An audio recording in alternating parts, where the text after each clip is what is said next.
El Ministerio Católico Anawin les da la bienvenida, esperando que disfruten el contenido de este video.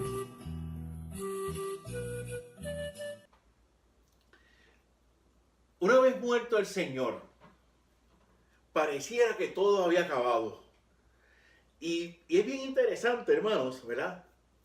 Por ejemplo, nos dice que los discípulos y los apóstoles estaban a puertas cerradas por miedo a los judíos. Está en el Evangelio de San Juan capítulo 20, versículo 19. ¿Ok? Que estaban a puerta, estaban en la casa cerrada. Le habían puesto la tranca. La tranca es un pedazo de madera grande, fuerte, que donde se ponía cuando eran en Puerto Rico las ventanas de madera, ¿verdad? Y para cerrarla bien se le ponía una tranca. Le habían puesto la tranca, encerrada, el spanglish laqueado, ¿verdad? Los candados, aunque había unos candados bien grandes, esos candados bien grandes, ¿verdad?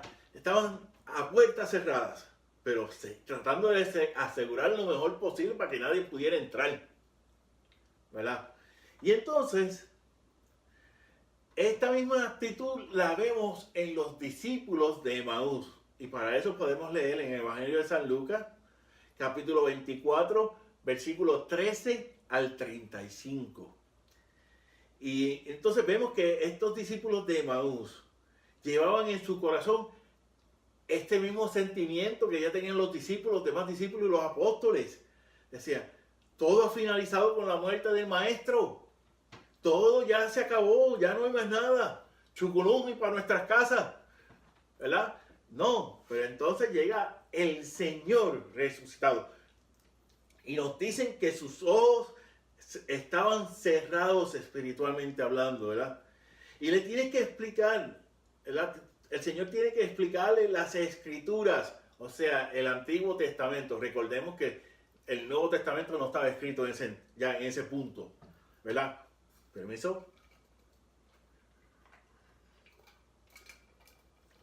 El Nuevo Testamento no estaba escrito, ¿verdad? Y le tuvo que explicar y decirle, mire, todo eso estaba ya prefigurado, ¿ok?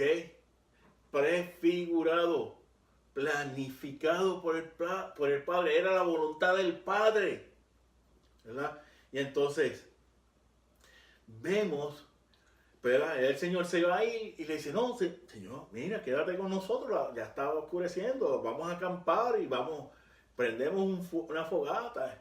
Y entonces no fue hasta que el Señor partió el pan. Hay una canción bien hermosa que a mí me encanta. Te conocimos, Señor, al partir el pan. Tú nos conoces, Señor, al partir el pan. ¿Verdad?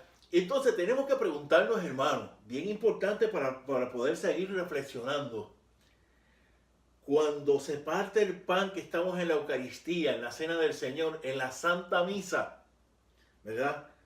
Reconocemos al Señor usted y yo, hermano, usted y yo. Reconocemos al Señor, ¿verdad? Esto es bien importante, tenemos que preguntarnos. Y si yo tomo conciencia, ¿verdad? Asumo la actitud, el Señor está aquí conmigo.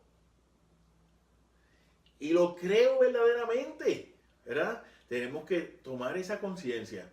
Miren, hermanos, para aquellos que niegan la Eucaristía, ¿verdad? Para aquellos que niegan la Eucaristía, que niegan la presencia real de Jesucristo en la Sagrada Comunión, negar esto es negar la resurrección del Señor.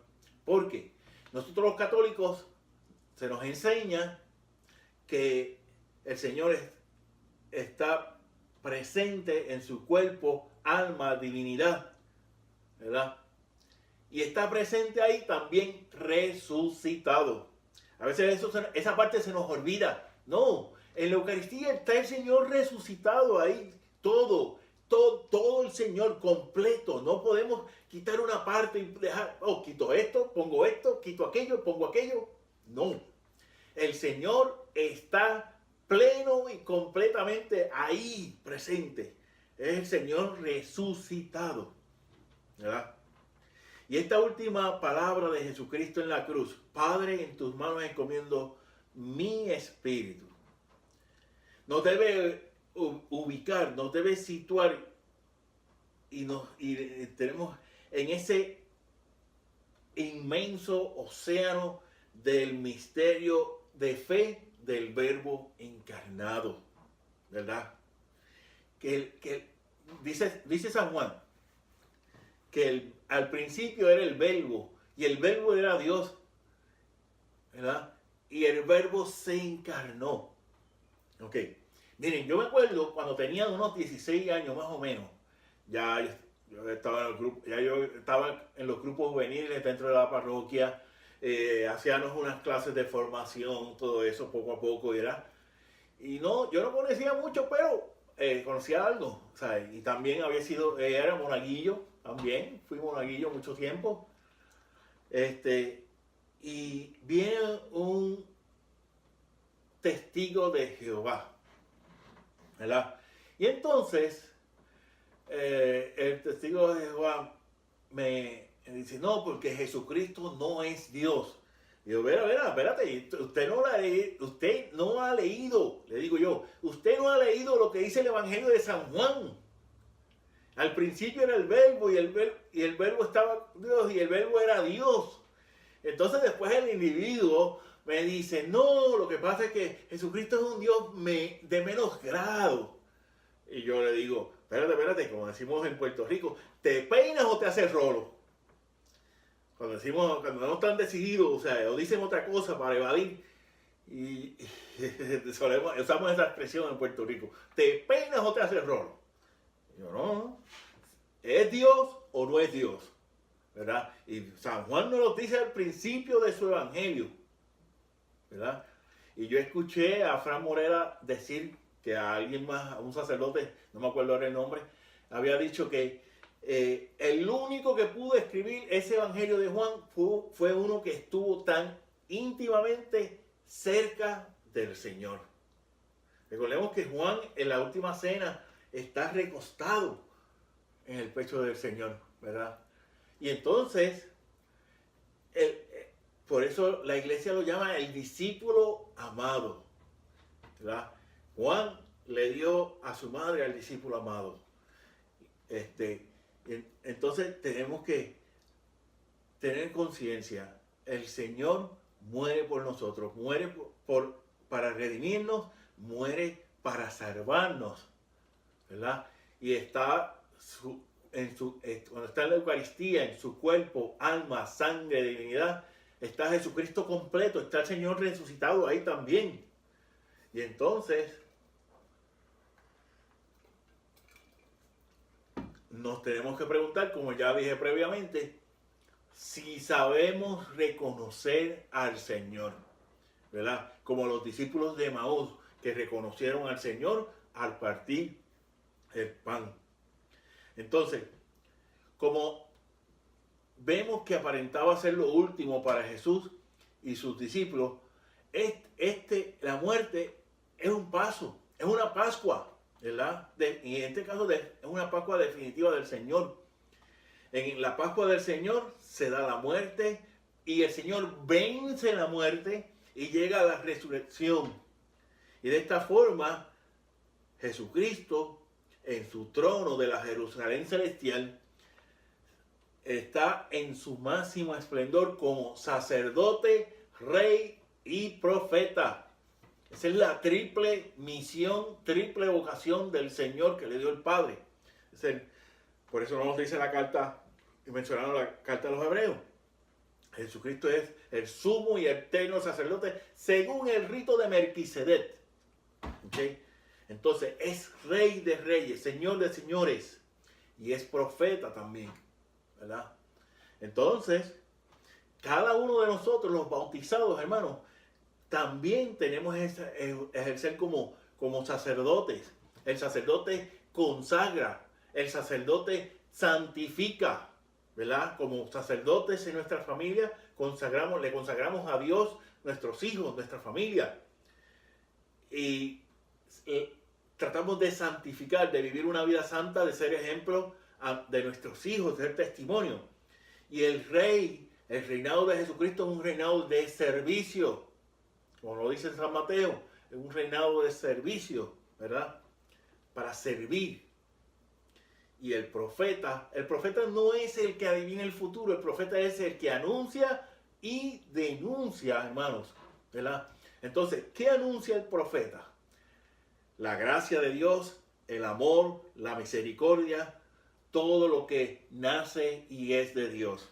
Sin embargo, tenemos que denunciar el pecado, el odio, la indiferencia, todo lo que no es de Dios.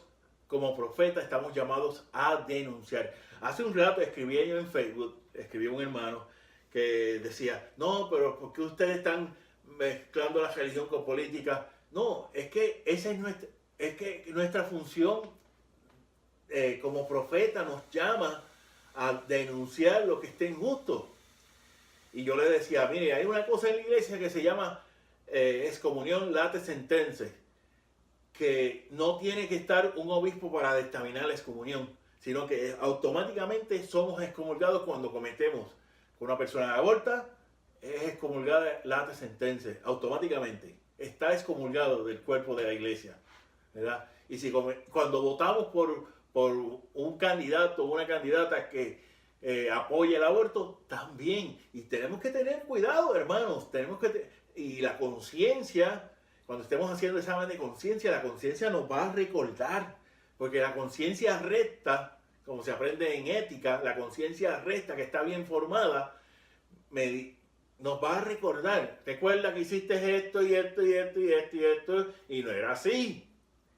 Entonces, pues yo diría que la conciencia cumple ese rol de profeta, de anunciar y denunciar también, ¿ok? No es que sea así como tal, pero es algo similar, ¿verdad? La conciencia, como decían antes los muñequitos, soy tu conciencia. No dice así, pero nos recuerda. Cuando es una conciencia recta que hemos formado la conciencia, porque la conciencia hay que formarlo, hermanos, ¿ok? Entonces, la iglesia, en cierto sentido, ahora mismo, en estos momentos, está pasando por una Pascua, por un paso donde tiene que ir volviendo a sus raíces, hermanos, y esto es bien importante. La iglesia está pasando por esa Pascua, por ese paso donde tenemos los laicos que aprender y reaprender, ¿verdad? Y reeducarnos en la fe. Como yo siempre digo que los laicos estamos llamados a reeducarnos en la fe, hermano, la fe de la iglesia, ¿verdad? Está el catecismo de la Iglesia Católica, está de gratis, lo podemos bajar de la página de internet del Vaticano y de otras páginas que también está en mi blog Catequesis de Adultos. Usted puede accesar la página del Vaticano y pueden accesar los documentos del Concilio Vaticano II y puede accesar el Catecismo de la Iglesia Católica. Y lo último que puse fue, en esta cuaresma, puse el mensaje de la cuaresma. Usted le da un clic ahí directo y entra a la página del Vaticano, el mensaje de la cuaresma del Papa Francisco de este año 2018, ¿verdad? Y entonces, la iglesia tiene que pasar por esa Pascua, es un periodo de purificación, ¿verdad? Ya la iglesia no puede quedarse inerte, quieta, detenida, no, tiene que estar en movimiento, pero a la vez, estar en movimiento, pero a la vez sacar el tiempo para el silencio interior, ¿verdad?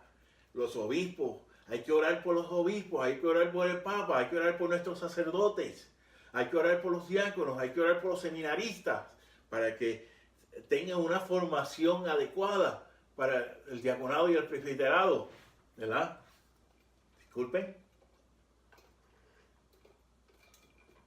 Entonces, vemos, ¿verdad?, que la iglesia está pasando, como ya dije, por esa Pascua, por ese paso. ¿Y qué sucede con nosotros los laicos? Pues tenemos que tomar conciencia. Tenemos que tomar conciencia de lo que está pasando en la iglesia, de lo que está sucediendo en el mundo. que nos afecta como seres humanos, como cristianos, ¿verdad? Y por eso la iglesia tiene lo que se llama la doctrina social de la iglesia, ¿verdad? Cuando un político que lo ha elegido el pueblo, que lo eligió el pueblo, comienza a decir ciertas cosas, comienza a decir barbaridades o hacer barbaridades, la iglesia tiene que estar ahí, ¡pum!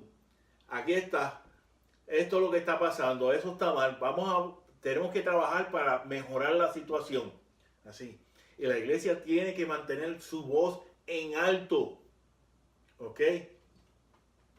Ponernos los oídos espirituales, pedirle a Dios ese vocabulario espiritual y esa voz espiritual que salga de nuestros corazones, ¿verdad?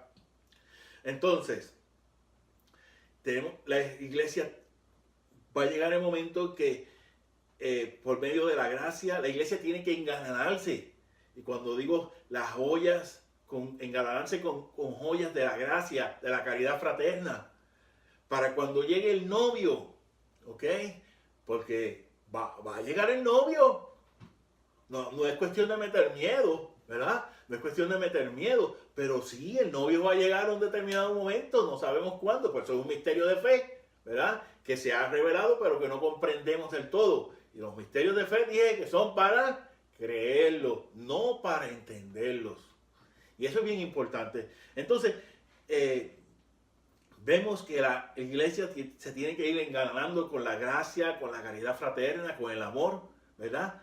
Para así esperar la venida que reciba a su novio, como esposa amada, ¿verdad? Que es la iglesia. Y entonces tenemos que agarrar de todos los recursos, hermanos. Tenemos que agarrarnos de los recursos, ¿verdad?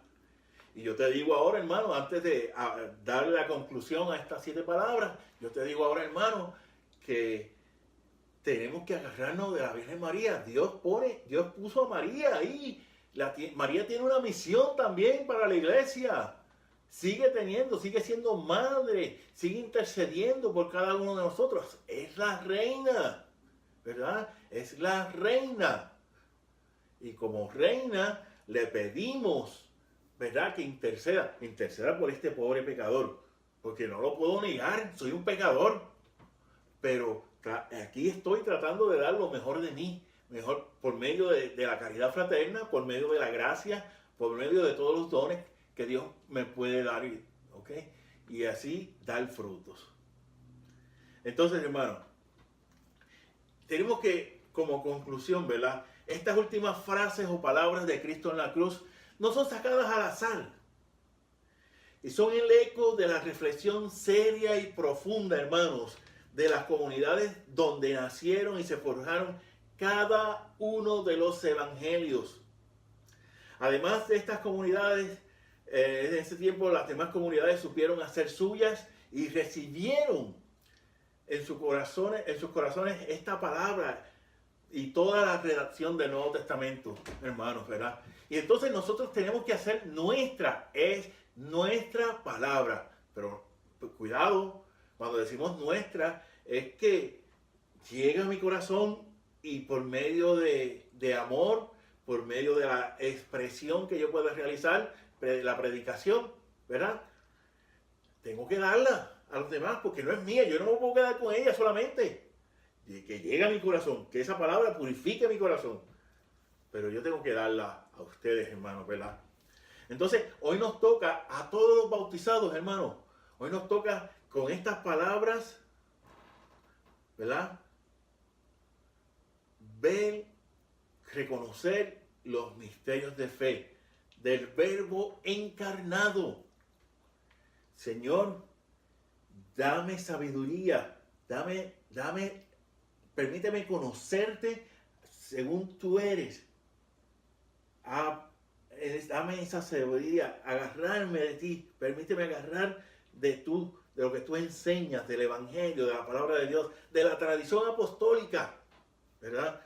Y tenemos que aprender y vivir en esos misterios de fe, especialmente el misterio del Verbo encarnado. Y estas 7 palabras, hermanos, no se pueden quedar en la pluma del escritor, ¿verdad? O no se pueden teclar, en otras palabras, no se pueden quedar, perdón, permiso. Esas 7 palabras, hermanos, no se puede quedar en el teclado de esta laptop. No se pueden quedar. Sino que debe devorar y quemar quemar en fuego de amor y de gracia todos los corazones. Por eso el fuego purifica, ¿verdad? El fuego purifica. Y tenemos que entonces orar al Espíritu Santo para que nos dé esa gracia, esos dones. Que esa palabra de Dios, como lo son estas 7 palabras, ¿verdad? Como lo son estas 7 palabras, devore en esta cuaresma, finalizar la cuaresma y comenzar la Semana Santa, que transforme nuestro corazón.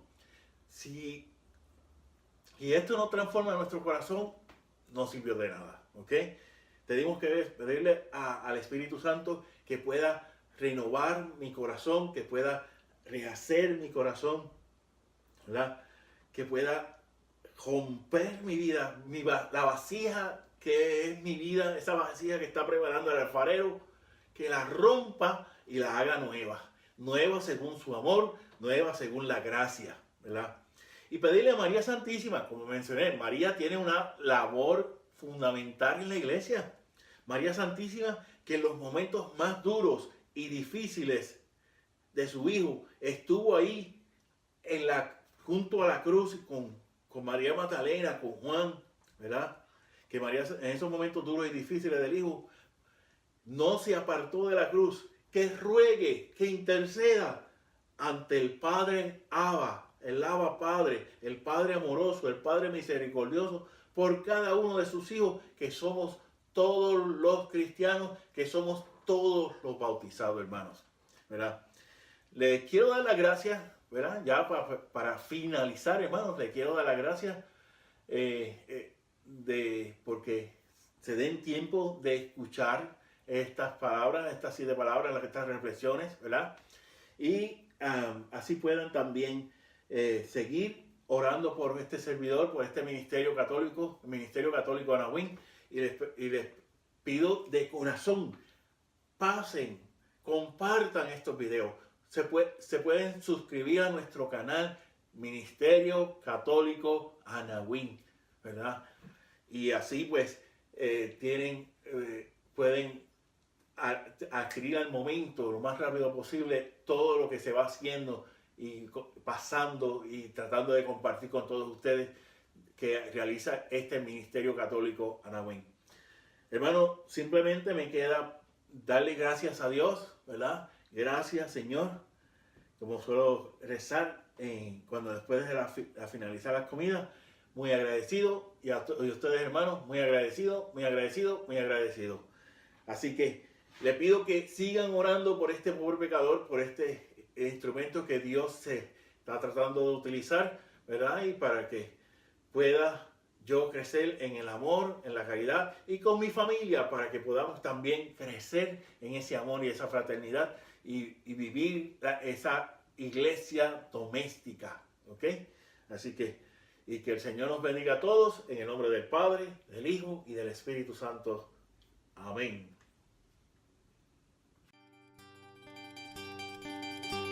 El Ministerio Católico Anahuín les agradece infinitamente que nos hayan prestado su valioso tiempo para ver este video. Te pedimos que compartas este video en las distintas redes sociales. Si te gustó, dale like o me gusta. Además, te sugerimos que te suscribas a nuestro canal Ministerio Católico Anahuín, para que estés al tanto y al día de todo lo que publicamos con mucho amor para ustedes. Que Dios los bendiga a todos, hoy, mañana y siempre.